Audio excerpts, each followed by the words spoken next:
हिंदू 20 साल से ज़्यादा यहाँ टिकेंगे नहीं भारत में। जो जिस हिसाब से मुस्लिम लोग आबादी बढ़ा रहे हैं, it's a war of वूम। Akash Anand ji को पार्टी से मायावती जी ने निकाली। आपने देखा होगा कि कई विधायक को कई बार ट्रांसफ़र करना पड़ा। उदय प्रताप सिंह का एक शेर है, पुरानी कश्ती को पार लेके हमें हमारा हुनर गया है, नए खेवैये ये न समझे नदी का पानी उतर गया है। तो कनॉट प्लेस में लोगों से आज मैं किसी मुद्दे पर खास बात नहीं कर रहा हूँ, लेकिन लोगों के मुद्दे क्या ये जानने की कोशिश कर रहा हूँ। लेकिन यह बहुत ही जानकार आदमी है, चाय के और चाय बेचते हैं, लेकिन इनकी बातें आप सुनेंगे। पहले भी मेरे कार्यक्रम में मुझे लगता है 2-4 साल पहले ये कभी टकराए थे। तो ये उत्तर प्रदेश में क्या होने जा रहा है इस बार, क्या हिसाब किताब लग रहा है। 6 तारीख को आ रहा है SIR की रिपोर्ट सुन रहे हैं, 1 करोड़ वोटरों को नोटिस मिलेगा, 2 करोड़ 90 लाख के करीब वोट कटेगा। तो उत्तर प्रदेश के चुनाव में इस बार क्या माहौल लग रहा है आपको? ऐसा है सर कि अब मैं तो सारे मीडियम करता हूँ, लेकिन आप जैसा कोई निष्पक्ष का बात नहीं करता। तो इसलिए कि उत्तर प्रदेश का जो हो रहा है, उत्तर प्रदेश में अगर अमित शाह जी चाहेंगे तो इनका जो है फिर 2-4-6 सीट से बहुमत हो सकता है या घट सकता है। लेकिन अगर अमित शाह जी नहीं चाहेंगे तो जैसे लोकसभा में 80 में 80 कर रहे थे, वो 17 और 13 पर आ जाते हैं। वो 17 और 13 पर आ जाते हैं। जो 33 पा गए हैं वो अमित शाह जी के कारण पा गए हैं। आपने देखा होगा आकाश आनंद जी को पार्टी से मायावती जी ने निकाली। आपने देखा होगा कि कई विधायक को कई बार ट्रांसफ़र करना पड़ा। तब जा कर के जब अमित शाह जी संतुष्ट हुए, तब जा कर के फिर बोले कि ठीक है। और आप ये देखे होंगे कि 9 तारीख को जो है लखनऊ में रैली थी। पूरा जो है उनका भाजपा वाले का कहीं नहीं कुछ कहा गया, सारी बुराइयाँ सब। तो अमित शाह जी चाहेंगे तो सीट आएगी, अगर नहीं चाहेंगे। यार अमित शाह क्यों नहीं चाहेंगे? वो खुद बीजेपी के क्यों नहीं चाहेंगे? ऐसा है कि अंदरूनी थोड़ा दोनों में, किसमें योगी जी जो है अपने उथप करते हैं, कहीं अपने से बड़े से या अपने से ऊंचे से सलाह लेके काम नहीं करते हैं। ये आज उत्तर प्रदेश की पूरी जनता जानती है। और अमित शाह जी ने एक भी कहे थे, जैसे योगी जी ने बताए थे, उसका एक प्लाप हो गया। पहले बटोगे कटोगे जो नारा लगा था, आज वो OBC SC में ये समझदारी का नारा लग गया है कि योगी जी ने सही कहे हैं, बटोगे कटोगे, मतलब PDA बटोगे तो हमसे कटोगे। ये लोग उल्टा नारा लगा दिए हैं। लेकिन उसका अमित शाह जी सवाल लेंगे तो निकलेगा, नहीं तो नहीं निकल पाएंगे। यानी आपके हिसाब से अखिलेश का भी बहुत पलड़ा भारी है, बहुत पलड़ा भारी है। अगर दोनों मुख्यमंत्रियों के अगर बारे में होगा तो अखिलेश जी भारी पड़ेंगे। जैसा पानी की पाइप दबी थी, अगर अखिलेश जी क्या 2010 में अगर खाली मुख्यमंत्रियों का दोनों का अगर हो जाए, अगर यहाँ अमित शाह जी का पैर ना पड़े तो अखिलेश जी भारी पड़ेगा वहाँ से। हाँ भाई, बच्चा लोग बोलो। अरे ऐसे नहीं भागते, बात करते हैं। बोलो, नाम बताओ अपना। नाम बताओ। कैसे का बोलो, कुछ बोलना चाह रही हो? क्या तुम हंस रही हो इतना? कुछ नहीं बोला। न्यूज़ चैनल पे न्यूज़ चैनल पे तो हम आते ही हैं। तो अच्छा सुना, इधर आओ। अरे बात कर ले भाई, कर तो रहे थे। अच्छा, क्या आप क्या करती हैं? मैं पढ़ता हूँ कहाँ? कॉलेज में। किस कॉलेज में? जाकिर हुसैन DU। अरे मैं जानता हूँ, जाकिर हुसैन यहीं पर है, सिविल लाइंस के। जी। क्या नहीं हम दिल्ली में जानते सोच रहे हो? हमको क्या नहीं, मैं तो कह ही नहीं रहा, आप नहीं जानते। मैं तो आपने देखा ही न्यूज़ चैनल पे। भाई उदय प्रताप सिंह का एक शेर है, पुरानी कश्ती को पार लेके हमें हमारा हुनर गया है, नए खेवैये ये न समझे नदी का पानी उतर गया है। नहीं, मैं क्या कह रहा हूँ, आपको नहीं पता, मैं तो कह रहा हूँ। तो ये आप मुझे बताओ कि आपकी उम्र के लोग, जेनजी जिनको कहा जाता है, आपके मुद्दे क्या है? थोड़ा इधर आ जाओ, लोगों को आने जाने में दिक्कत ना आए। बताओ मुद्दे मतलब आपके हिसाब से आपका इशू सबसे ज़्यादा इम्पोर्टेंट क्या है? कॉलेज में हो तो उससे रिलेटेड इश्यूज़ हैं बस, कि गवर्नमेंट कॉलेजेस की हालत बहुत ख़राब है दिल्ली में। सिर्फ नॉर्थ कैंपस पे ध्यान दे रहे हैं, बाकी कैंपसेस पे ध्यान नहीं दे रहे। तो जाकिर हुसैन तो नॉर्थ में आता है? जाकिर हुसैन ऑफ कैंपस में आता है। जाकिर हुसैन नॉर्थ के साथ एफिलिएटेड है, लेकिन वो ऑफ कैंपस में आता है और उसको ऑफ की तरह ही ट्रीट किया जाता है। तो वहाँ की हालत बहुत ख़राब है। आप इवनिंग में हो जाकिर हुसैन या मॉर्निंग। हाँ जी, उसकी हालत बहुत खस्ता है। बाहर से आए हैं या दिल्ली वाले? दिल्ली में ही हूँ, दिल्ली में। तो वहाँ की कॉलेज में काफ़ी दिक्कत है और फीस हर साल बढ़ रही है, लेकिन एजुकेशन उस हिसाब से मिल नहीं रही। हर साल फीस में 2 से 4 हज़ार रुपये बढ़ जाते हैं, बट उसका कोई फ़ायदा नहीं हो पा रहा। उसका कोई फ़ायदा असर कॉलेज में नहीं दिख रहा। कॉलेज में पॉलिटिक्स, जब इलेक्शंस होते हैं, इलेक्शन में बस वही लड़ाइयाँ होती हैं और कुछ नहीं होता। ABVP NSUI दोनों एक दूसरे से लड़ रहे होते हैं कॉलेज में। मेरे कॉलेज में अलग अलग चैनल बन जाते हैं लड़ाई के वक्त पे। और आपको देश का माहौल कैसा लग रहा है? बढ़िया तो नहीं लग रहा अभी तक। क्यों? मतलब ठीक नहीं चल रहा। 4th इकॉनमी बन गई जापान की। लार्जेस्ट इकॉनमी तो मेरे हिसाब से GDP इंक्रीज़ हुई है, इसलिए बनी। और GDP इंक्रीज़ तो पॉपुलेशन की वजह से भी होती है ना। ज़रूरी नहीं है कि डेवलपमेंट इस लेवल पे हो गया कि GDP इंक्रीज़ हुई है, उसी हिसाब से पॉपुलेशन भी बढ़ी है। चाइना से आगे एक टाइम पे आ गए थे हम, तो उसका रिलेशन भी तो है ना GDP बढ़ने से। काम करने वाले लोग भी तो बढ़ गए, तभी तो GDP बढ़ी है, ऐसे थोड़ी बढ़ी है। तो GDP बढ़ने से ये नहीं कि देश का बहुत ज़्यादा विकास हो गया, मैं तो ये नहीं मानता। मैं हुआ है, ये बात नहीं है।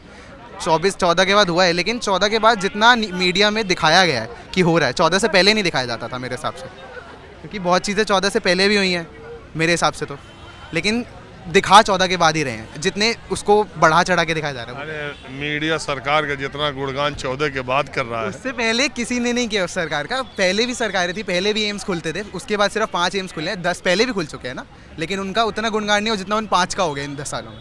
तो वो चीज़ नहीं, वो चीज़ भी लगता है कि मीडिया सरकारों से सवाल करने में थोड़ा नहीं, बहुत हिचकिचाती है। थोड़ा क्या, बहुत ज़्यादा हिचकिचाती है।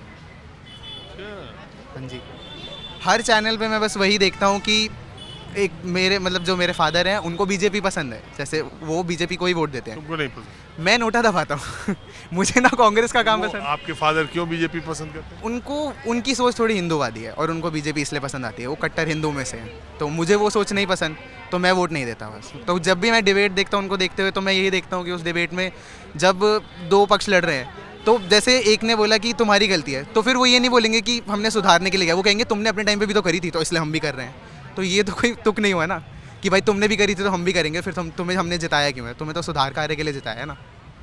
अब अगर मैं बीजेपी को मैंने जिताया, आप ये नहीं मानते कि बीजेपी ने अच्छा काम भी करा है?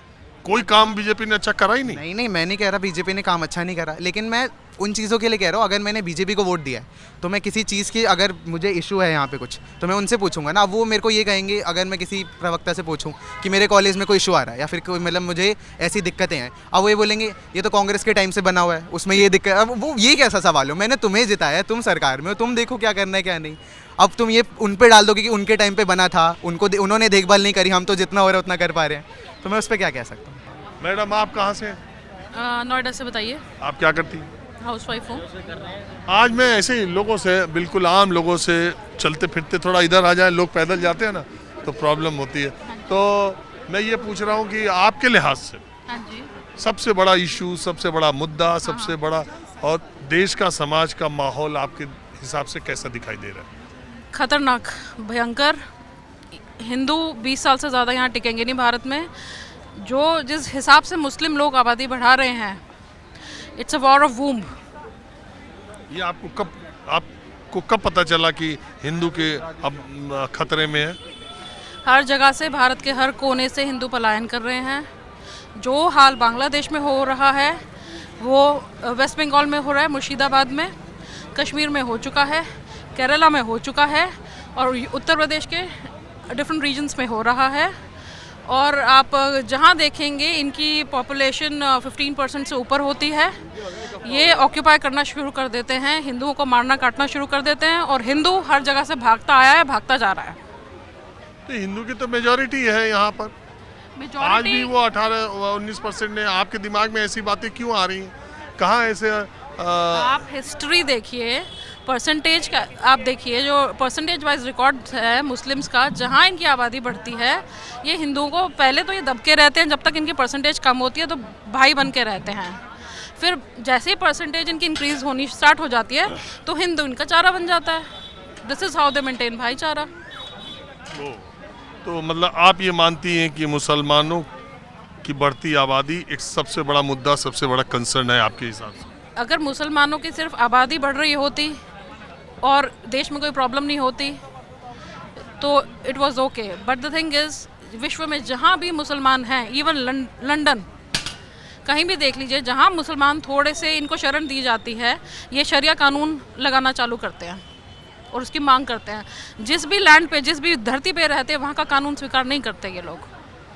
लेकिन मुसलमान देखिए ईरान में अपनी ही सरकार के खिलाफ मुल्लों ईरान छोड़ो तक का नारा लगा रहे हैं, और अभी वहाँ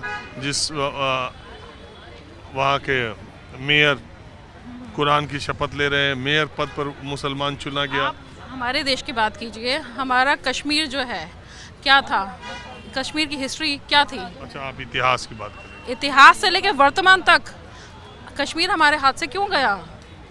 कहाँ गया? हमारे पास है।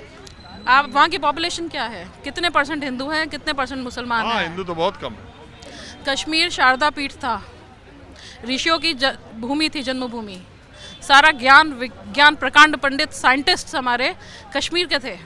अब कितने बचे 500 हैं? साल मुगलों ने जो राज किया उसमें बहुत जगह धर्म परिवर्तन करा के मुसलमान अभी भी बना चल रहा दिया। है, धर्म परिवर्तन लगातार चल रहा है हिंदुओं की जनसंख्या घटाने के लिए।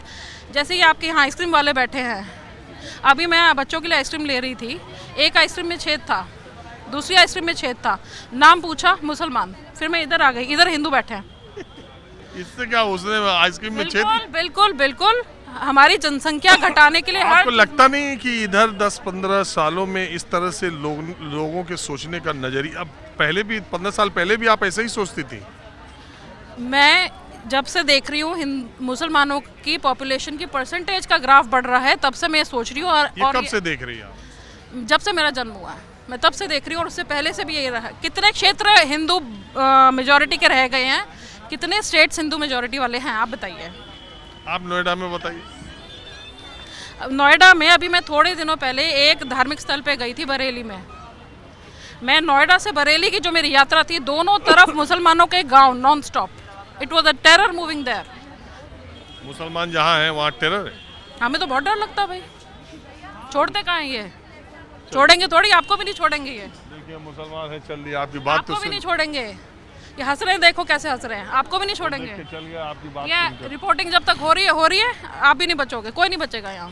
अरे ऐसा नहीं, मुल्क सबका है और ऐसे ही रहेगा। ये कहने से ये 500 साल रह के मुगल गए तब भी हिंदुस्तान ऐसा ही है ना। हमारे हाथ से अफगानिस्तान गया, पाकिस्तान गया, बांग्लादेश गया, अब हमारे और टुकड़े होंगे। सब लोग सेक्युलरिज्म का वो नशा करके बैठे हुए हैं। भारतीय कुछ नहीं हो सकता, वो हो भी नहीं, भारत का हो भी कुछ नहीं सकता। हम तो प्रयास भी नहीं कर रहे हैं कि कुछ होगा, क्योंकि हिंदू जितना मूर्ख प्राणी कोई हो नहीं सकता प्लेनेट पे।